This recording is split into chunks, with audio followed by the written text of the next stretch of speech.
Okay, back to finishing my gouache painting. So I chose this painting to copy for the purpose of showing how Nicholas Uribe is diverse in his applying his gouache. So he varies it in his painting.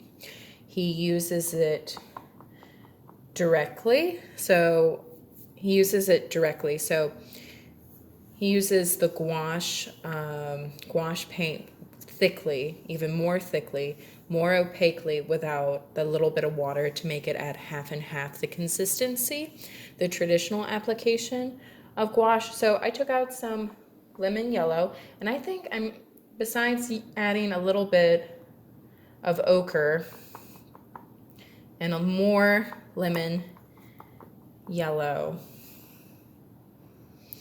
I'm gonna add those two, and I'm just gonna go back over and I'm gonna load my brush and I'm gonna look at the planes. Now I wanna get rid of that because that's thick. And I'm using a filbert. Loading my brush.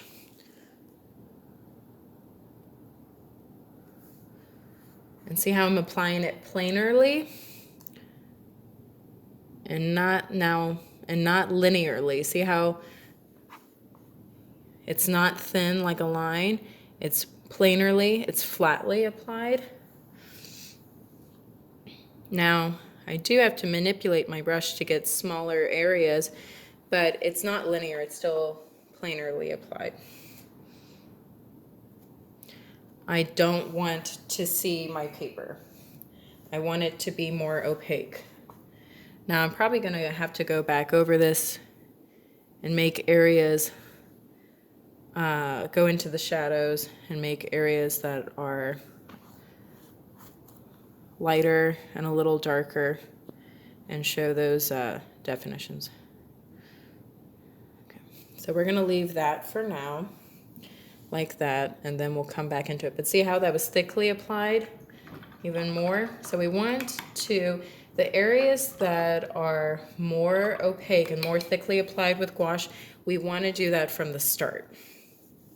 Now I'm going to make the color, I need white. I'm going to make the color for her pants, which is a gray. Take more white. I'll probably have to go back and get more paint. And I'm going to take some black. And I'm going to mix thoroughly. We don't want this marbling effect where you see streaks of white, streaks of black. We want it to become one solid color. And I'm going to look at, oh, I see some other color on there. Let's see. There we go. Now there are areas that are dark. This charcoal gray color. Holding my paper down because it wants to shift. And look at how it's applied. Like, how are you going to translate that with your brush?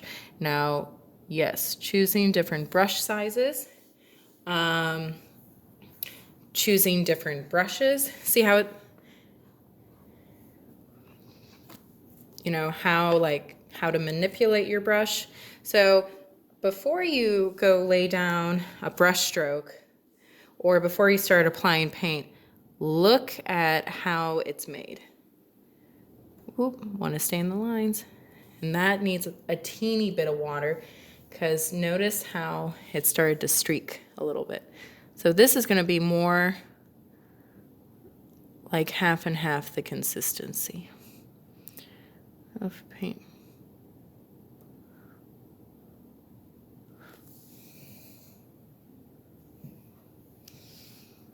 And I need to switch to a smaller brush. So I'm gonna take this mixture and I'm gonna switch to a smaller brush.